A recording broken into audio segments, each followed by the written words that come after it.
Hey there, everyone. My name is Marco Antonio, and thank you for joining me on Marco Antonio Strategizes. I am a first-hand restaurant owner and operator and marketing strategist.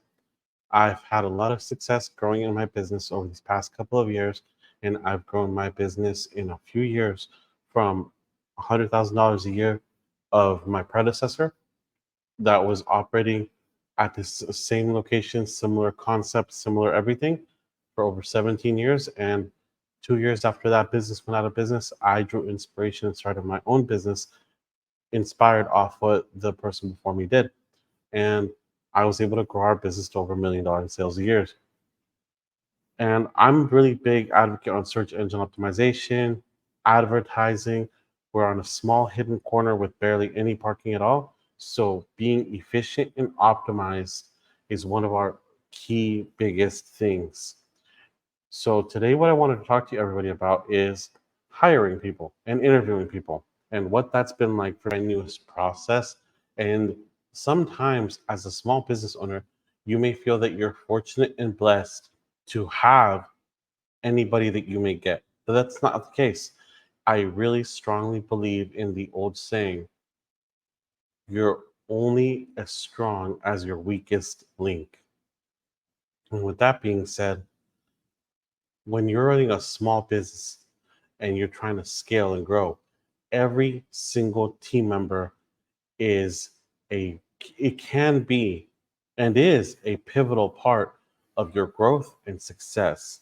And I strongly feel like you need to be direct and upfront in your hiring process what your expectations will be of your employee.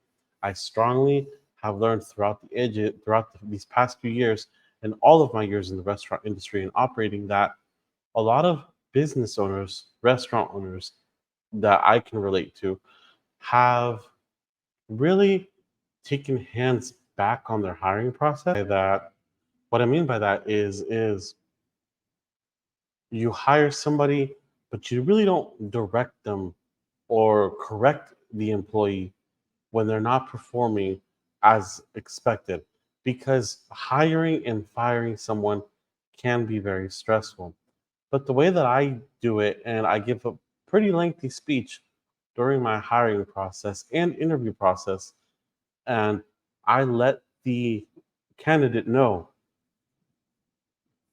I hire strictly on my percentages of what my sales are. My In order for me to be a responsible business owner and operator, I have to stay within the parameters of what I can afford. And I strongly feel like a lot of business owners grow a lot of resentment with their staff. And I've seen business owners become passive aggressive with their staff as well, which is not healthy at all. For some of you watching this video, you may say, hey, that's easier said than done, addressing an issue, talking to a staff member, you're well established. I don't really have to have these conversations too often, if seldom. We do hire students who are here with us in passing at times during the summer months or periodic times. But I've been very blessed and fortunate in throughout all of my experience and years in hiring, firing, interviewing people. I've strongly learned just in the direct approach, and I've always directly informed my candidates that I interview and let them know, and I lay it on the line. I let them know like this, as I stated before, I hire based on percentages. So if I want to keep my labor cost at 30% in comparison to my sales, 30% of my sales, what I do is I let them know that. I say, hey, I allocate, as an example, 14, 14% to front of house, 16% to back of house. That's how I operate. And it does fluctuate because they do move a little bit back and forth and support each other in some aspects, not entirely. But what I really want to make sure is you understand is I strongly let the front facing personnel know that their performance affects sales and that it could affect. It's not okay for me to take away and reduce hours overall to staff if the front of house person is not pulling their weight. and it's not fair to my kitchen cook in the my main morning kitchen cook who has, as an example, possibly 3 kids in private school. And if I were to start reducing 3 hours a week for that staff member, that 3 hours a week in 1 month is 12 hours. And, at $20 an hour, 12, that's $240 a month. In 1 year, that's over, that's easily well over 2,400, 26. We're pushing $2,800. Look at it. I try to look at it very in depth from the perspective on how it can affect my personnel and my staff, because just like me, they have necessities that they need to fulfill every single month, and so do I. And I like to break everything down.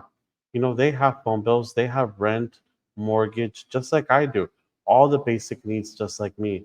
And I have to be a good leader of this ship in order to protect their interests and their needs. But again, this also works on the flip side of a coin.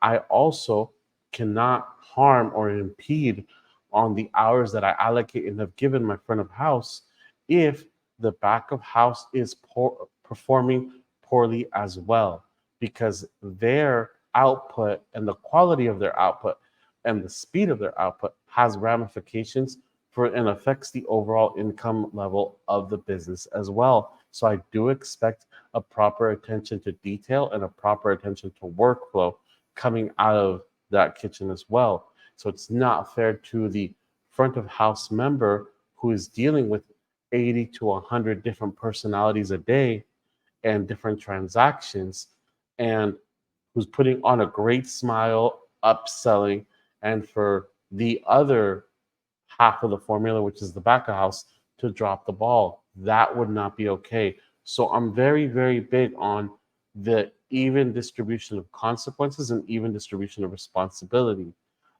Before I get more into this as well, if you like everything that you're hearing, please, it would support my channel if you subscribe and like this video. It helps me put out more content like this to share my experiences in the restaurant industry, my marketing strategy, and hopefully it will fall upon the ears of someone who truly does need it and someone that it will really help and make a difference.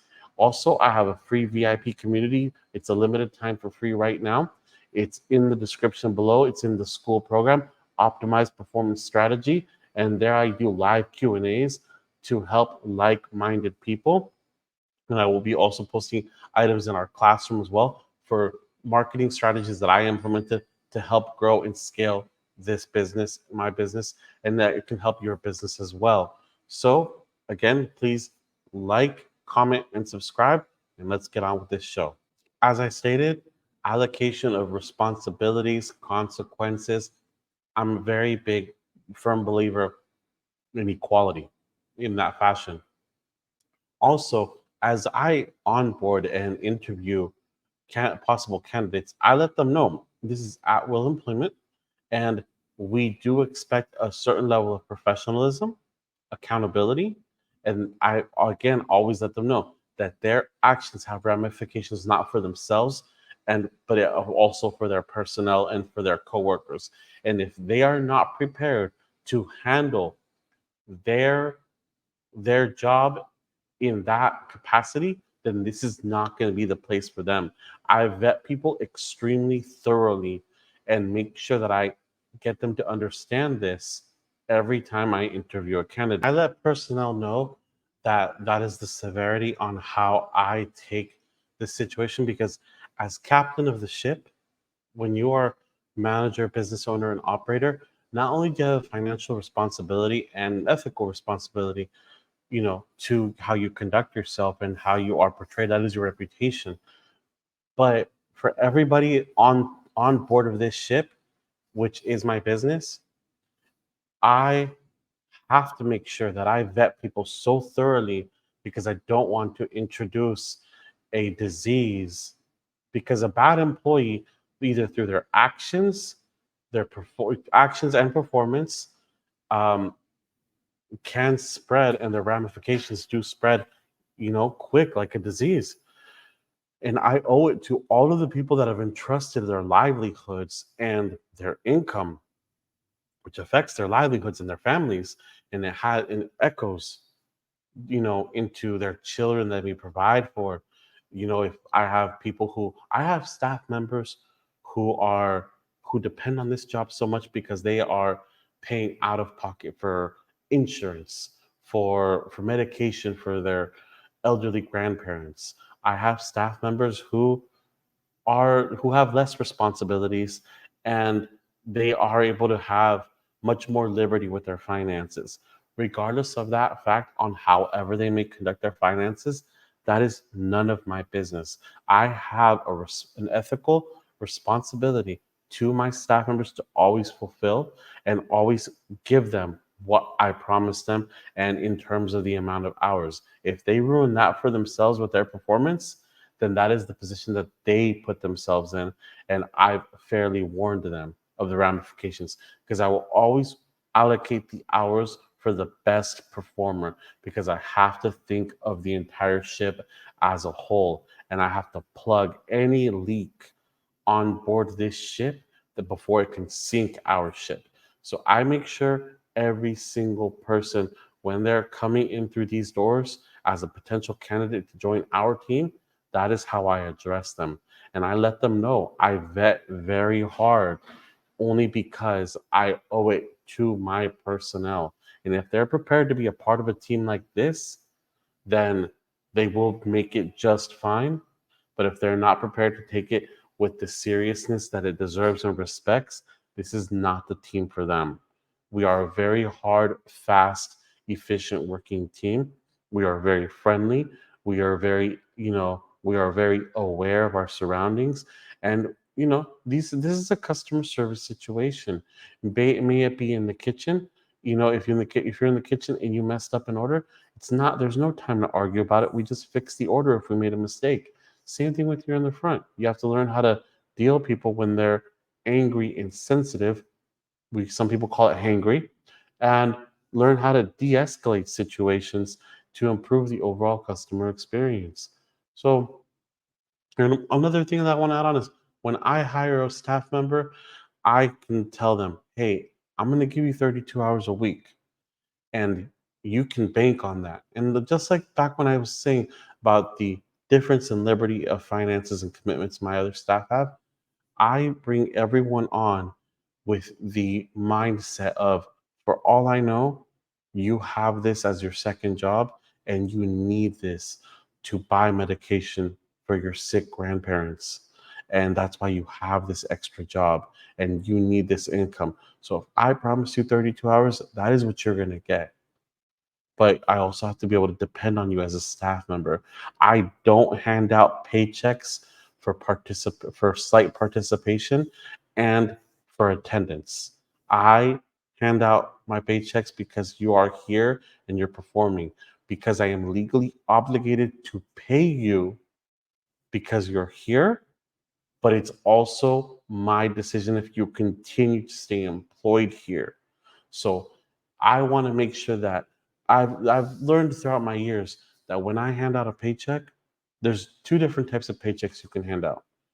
When you hand out an employee a paycheck, either one, you're signing it, and you're signing it with, honestly, sometimes disgust. I just paid this person, and this person X, just like, I have a staff member as an example named Michael. Let's say Michael. We actually don't employ a Michael. I'm just using this as an example. I have a staff member named Michael, and he's making half the effort as Sally, but they're both making the same. Sally, in the long run, can start growing resentment because of the equal pay, but not equal effort. And I, as a good leader, if I appreciate Sally, whether or not to give Sally a pay raise, because I acknowledge the efforts that she's putting forward and surpassing in her contributions of what Michael's performance is, or I can get rid of Michael to show Sally, I do appreciate you.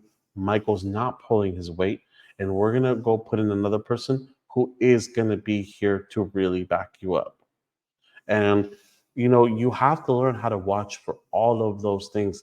And these are things that I explain to all of my staff members and candidates before I bring them onto this team, so they are very aware of how I operate. If some people may see it as a vicious cutthroat model, but again, to the bulk core of my team that's entrusted me to keep this ship afloat, I owe it to them. And as captain of the ship, it's hard for me. These are the decisions that I have signed up for to make, because I have a commitment to my personnel who have committed to me. So this is some of the things that I go through when I'm hiring, interviewing people, making sure that I'm very upfront and direct of all of my expectations, because ultimately, as staff members and as managers, or owners and employers, these people that come in through here are entrusting us with the ability to provide. And it's not a good thing to break people's trust, and I don't do it, and I don't take trust lightly. So again, my name is Marco Antonio. This is Marco Antonio Strategizes, and this is how I vetted candidates to create a very strong team that has good camaraderie and has each other's backs. If you like this content, please don't forget to like and subscribe and join my free school group. Till next time,